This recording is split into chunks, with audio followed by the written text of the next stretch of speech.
नमस्कार विद्यार्थी मित्रांनो, आज आपण विषय इतिहास पाठ 8वा मौर्य साम्राज्यानंतरची राज्ये या पाठाचा पुढील भाग अभ्यासणार आहोत. या भागातील अभ्यास घटक आहे गुप्त राजघराणे, त्यामध्ये समुद्रगुप्त, दुसरा चंद्रगुप्त.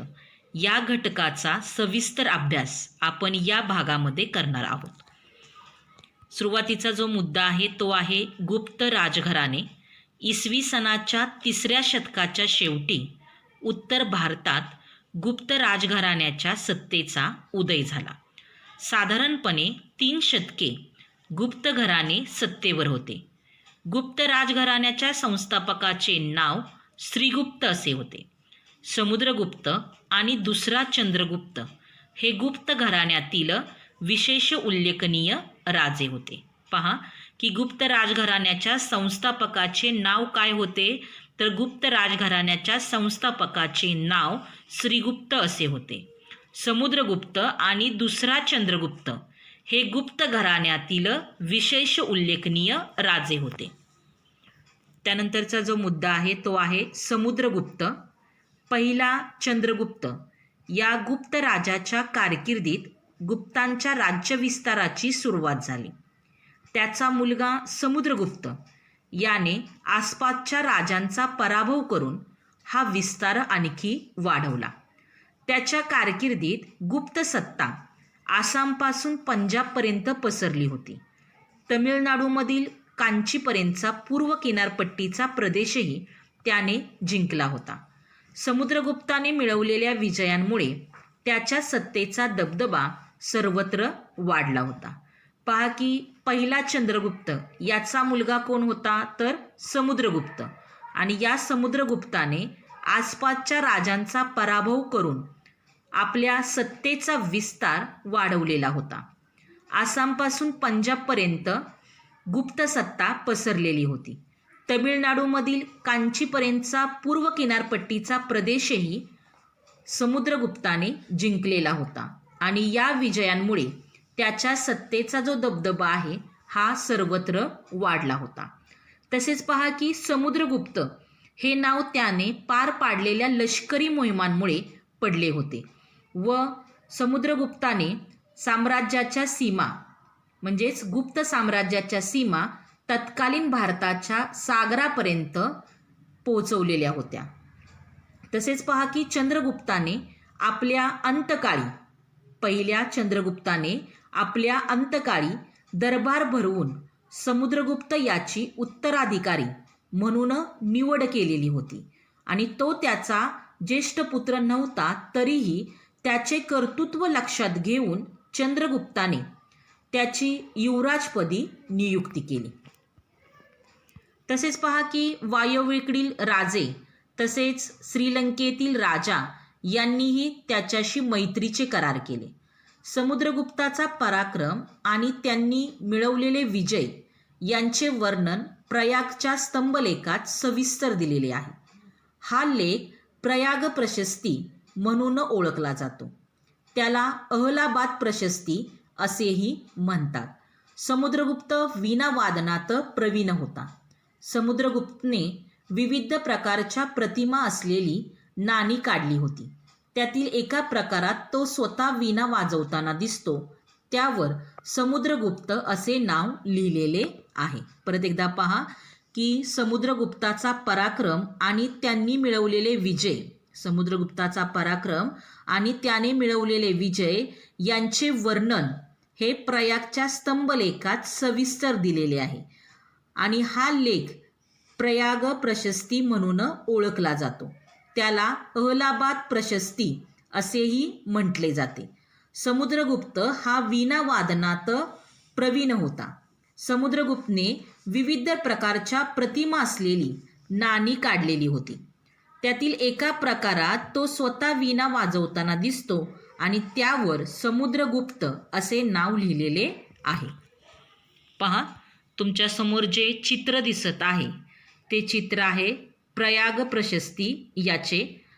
समुद्रगुप्ताचा पराक्रम आणि त्यांनी मिळवलेले विजय, समुद्रगुप्ताचा पराक्रम आणि त्याने मिळवलेले विजय यांचे वर्णन प्रयागच्या स्तंभलेखात सविस्तर दिलेले आहे आणि हा लेख प्रयाग प्रशस्ती म्हणून ओळखला जातो. त्याला अहलाबाद प्रशस्ती असेही म्हणतात. त्याला अहलाबाद प्रशस्ती असेही म्हणतात. त्यानंतर पहा की हे जे चित्र आहे, या चित्रामध्ये समुद्रगुप्ताचे सोन्याचे नाणे दोन्ही बाजू, समुद्रगुप्ताचे सोन्याचे नाणे दोन्ही बाजू याचे हे चित्र आहे. समुद्रगुप्ताने विविध प्रकारच्या प्रतिमा असलेली नाणी काढलेली होती.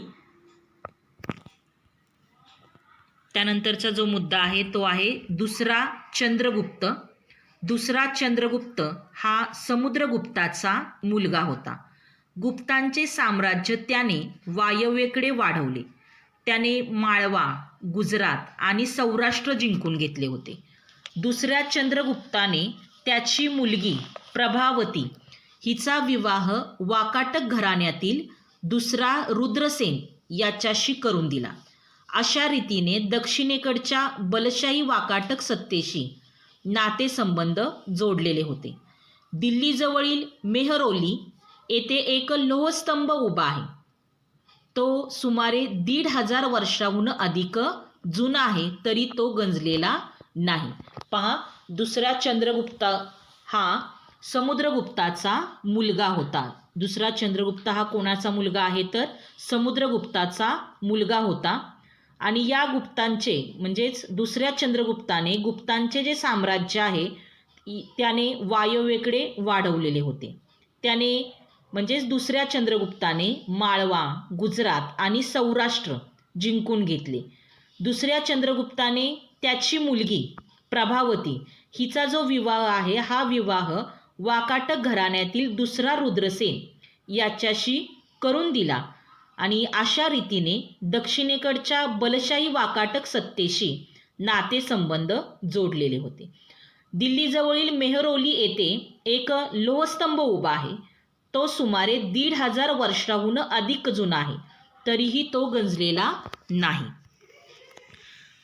प्राचीन भारतीयांनी तंत्रज्ञानात केलेल्या प्रगतीचे ते एक प्रतीक आहे आणि या लोहस्तंभावरील लेखात चंद्र नावाच्या राजाचा उल्लेख आहे. त्या उल्लेखाच्या आधारे हा लोहस्तंभ दुसऱ्या चंद्रगुप्ताच्या काळातील आहे असे मानले जाते. तसेच पहा की दुसऱ्या चंद्रगुप्ताच्या काळात फाहियान हा बौद्ध भिक्खू चीनमधून भारतात आला होता. त्याने त्याच्या भारतातील प्रवासाचे वर्णन लिहून ठेवले आहे. त्यामध्ये गुप्त साम्राज्यातील उत्कृष्ट राज्यव्यवस्थेची माहिती मिळते. पहा, तुम्हाला इथं जे चित्र दिसत आहे ते चित्र आहे दिल्लीजवळील मेहरौली येथील लोहस्तंभ. दिल्लीजवळील मेहरौली येथे एक लोहस्तंभ उभा आहे. तो सुमारे 1500 वर्षाहून अधिक जुना आहे, तरी तो गंजलेला नाही. प्राचीन भारतीयांनी तंत्रज्ञानात केलेल्या प्रगतीचे ते एक प्रतीक आहे. या लोहस्तंभावरील लेखात चंद्र नावाच्या राजाचा उल्लेख आहे आणि त्या लेखाच्या आधारे हा लोहस्तंभ दुसऱ्या चंद्रगुप्ताच्या काळातील आहे असे मानले जाते. माहीत आहे का तुम्हाला, फाहियान हा चीनी प्रवासी दुसऱ्या चंद्रगुप्ताच्या काळात भारतात आला होता. आपल्या प्रवास वृत्तांतात त्याने गुप्त काळातील समाज जीवनाचे वर्णन केलेले आहे.